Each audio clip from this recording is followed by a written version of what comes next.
Hi everyone, I'm Bella, welcome to my channel. I thought I'd film a video this evening because today was my last day at work. Now, I have only just gone back off maternity leave. I went on maternity leave last July and I came back off maternity leave this September. So I was on maternity leave for quite a long time, but having been back for a couple of months, I've had to resign from work. I worked as a teaching assistant.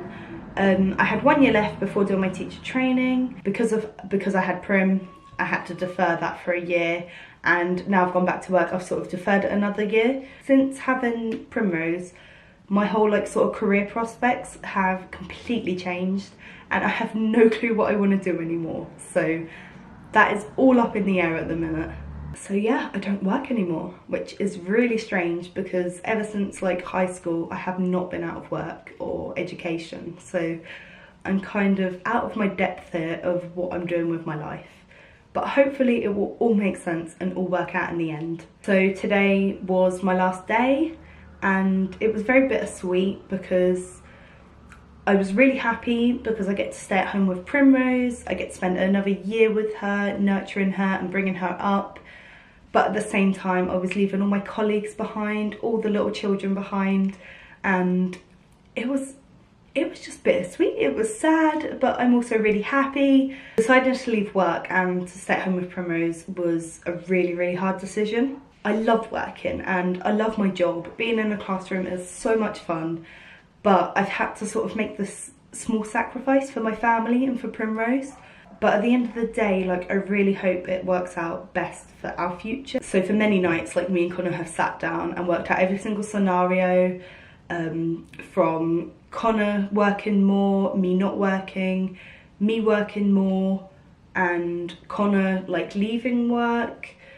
Obviously Connor has to stay at university, that was completely out of the question, but he did mention, should I just defer this year? And I said 100% no, you need to sort of get this degree because it's obviously better for our future. Yeah, we sat through all of our plans, opportunities, and literally every scenario that we could think of that we could do. So yeah, in the end, the best scenario for us was Connor stays at work part-time whilst going to university full-time, because he's only got a few months left anyway, so there's no point him giving that up. And honestly, that was completely out of the question anyway. I think I've already said that.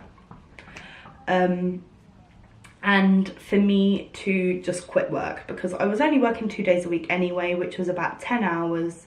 I wasn't really getting paid much. It was good pay, but at the same time we could easily sort of do without that money or switch some finances around to make it doable that I don't have to work. And that obviously also involved working out our finances for every single scenario that we thought of, which was the most difficult part, because you sort of don't know what your finances will be dependent on your plans, if that makes sense. It's really hard to predict your financial future without it being then. But yeah, so we decided that Connor would just stay at work doing his part-time hours whilst doing full-time university, and I would just leave work. I think what is going to happen is student finance is going to basically substitute my pay with student finance. Obviously that'll be a loan, we'll have to pay it back, but it's not got very high interest, and he's basically got until he dies to pay it back, or he gets too old or something. It's really ridiculous. But I'm so thankful that he's still at university, because if not, I probably wouldn't have to quit and would still probably have all the stresses of finances and everything we've been going through over the past couple of months, but with no sort of result in the end. Obviously me not going to work means that Primrose won't be going to daycare, which is such a big relief for me, even though we found the perfect daycare and the woman was lovely. She had all the same sort of beliefs and values in parenting as us, even down to cloth napping, and that was really difficult to find. It was still such a anxiety trigger for me that she wasn't going to be with either me or Connor, or any member of family really. It also means Connor wouldn't have to miss out on university, because he's not been going to his lectures to look after Primrose while I'm at work. But it's been really difficult for me because I feel guilty that he's missing out on 2 days worth of his lectures and his learning just for me to go to work for like 5 hours a day, if that makes sense.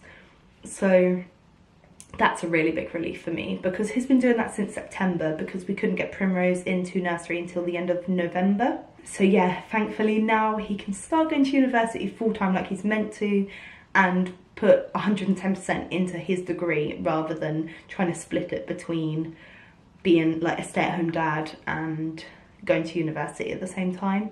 It also benefits us with, Connor wouldn't have to pick up extra hours to cover our childcare, because at the minute if like we was to go through childcare, I'd only be working for like £4.50, £5 like a day, not even an hour, like a day. It's like, childcare is so expensive, and I don't think I ever really understood that until having a child. But roll on 2-year funding and 3-year funding and all of those free hours that we get, because I would definitely be taking advantage of them and going back to work like as soon as she's old enough to get the free childcare. So that's it really. That was our sort of that was my big news.